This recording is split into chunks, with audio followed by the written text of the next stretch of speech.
نماز کے لیے جو ٹخنوں کو ظاہر کرنے کے لیے بعض کا فولڈ کرتے ہیں تو وہ سمجھیں کہ مکروہ تحریمی میں جا رہے ہیں۔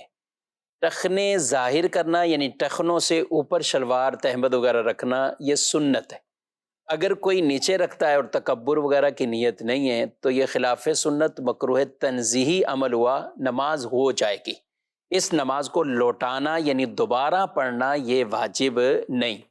لیکن اگر کوئی شخص اس کی جگہ ٹخنے ظاہر کرنا یعنی ٹخنوں سے اوپر شلوار رکھنے کے لیے نیفے سے فولڈ کرتے ہیں، اور اسی طرح بعد پینٹ کو نیچے سے فولڈ کرتے ہیں اور ان کو ٹخنوں سے اوپر لے آتے ہیں، تو یہ جو فولڈ کرنا ہے نا، یہ مکروہ تحریمی عمل ہے۔ رسول اللہ صلی اللہ علیہ وآلہ وسلم کی حدیث مبارکہ ہے کہ مجھے حکم دیا گیا ہے کہ 7 ہڈیوں پر میں سجدہ کروں۔ مجھے حکم دیا گیا 7 ہڈیوں پر سجدہ کروں۔ وہ 7 ہڈیاں کون سی ہیں؟ 2 یہ ہاتھ، گھٹنے، 2 پاؤں اور یہ پیشانی۔ پیشانی کا لگنا زمین پر یہ فرض، اور ناک کا لگنا، ناک کی ہڈی کا لگنا، سخت ہڈی کا، یہ واجب۔ تو یہ 7 ہڈیاں ہوئیں۔ فرمایا مجھے حکم دیا گیا 7 ہڈیوں پر سجدہ کروں اور اپنے بالوں اور کپڑوں کو نہ سمیٹوں۔ بال بھی یعنی جیسے چٹیا وغیرہ یا اس طرح کو بنانا، کپڑے بھی نہ سمیٹوں۔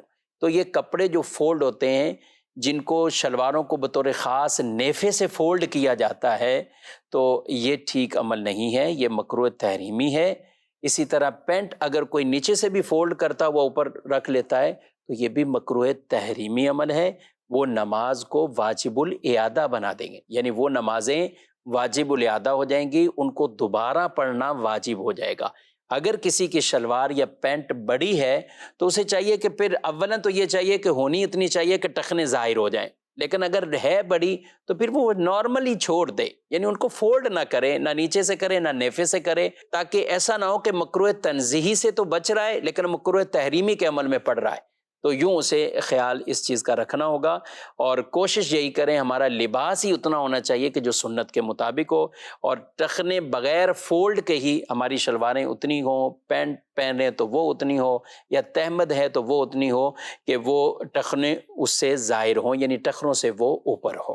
اس چیز کا خیال اگر نمازی حضرات رکھیں گے، ہم بکثرت شہروں کے اندر جو افراد رہتے ہیں تو وہ پینٹ کے ساتھ یہی معاملہ کرتے ہیں، عام حالت میں پینٹ نیچے ہوتی ہے اور نماز کے لیے اس کو فولڈ کر کے کوئی آدھی پنڈری پہ کوئی پتہ نہیں کہاں لے کے جا رہا ہوتا ہے، تو ان کی نمازیں مکروہ تحریمی ہو رہی ہوتی ہیں۔ یہ خود بھی مسئلہ سمجھنا چاہیے اور اپنے دوسرے بھائیوں تک بھی اس مسئلے کو پہنچانا چاہیے۔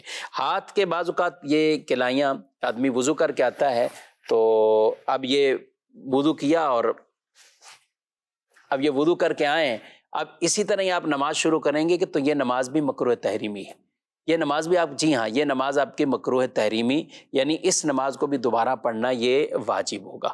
ہاں کوئی ایک آدھا بل ہوتا ہے بعض اوقات وہ رہ جاتا ہے ان آستینوں کا، تو اس سے نماز مکروہ تحریمی نہیں ہوتی۔ اب مثال کے طور پہ یہ ہیں، اب کسی کی یہ ایک بل ہے اور یہ ہاف کلائی تک بھی نہیں ہے، یعنی آدھی کلائی سے تک، آدھی کلائی سے کم ہے، تو یہ معافی کی صورت ہے، یہ عفو ہے، یہ معاف ہے۔ لیکن شلوار کے نیفوں کے حوالے سے یہ نہیں کہا جائے گا کہ وہاں ایک بل وہ چھوٹ ہے، پینٹ کے اندر نیچے سے ایک بل کو چھوٹ ہے، ایسا نہیں ہے۔ یہ صرف یہ جو حکم ہے یہ کلائیوں اور ان بازوؤں کے حوالے سے، کیونکہ عام طور پہ وضو کے بعد کچھ نہ کچھ یہ کپڑا ایسے فولڈ رہ جاتا ہے، لیکن جو نیچے ہی نہیں کرتے اور یہاں تک چڑھا ہوا ہے اور اسی طرح آگے نماز شروع کر دی، تو ان کی نماز بہرحال مکروہ تحریمی واجب الاحدہ ہو رہی ہوتی ہے۔ یہ دین کے مسائل جب ہم سیکھیں گے، سمجھیں گے، اور نماز کو جیسا حکم ہے ویسا پڑھنا ہے۔ جی ہاں، فرمایا جس نے وضو کیا ویسا جیسا حکم تھا اور نماز پڑھی ویسے جیسا حکم تھا، اس کے گناہ اللہ بخش دیتا ہے۔ تو بخشش بھی چاہیے، تو ان احکامات کو پورا کما حقہ ہمیں بجا لانا یہ بہت اہم اور ضروری ہے۔ اللہ پاک مجھے آپ کو عمل کی توفیق عطا فرمائے، آمین بجاہ النبی الامین صلی اللہ علیہ وسلم۔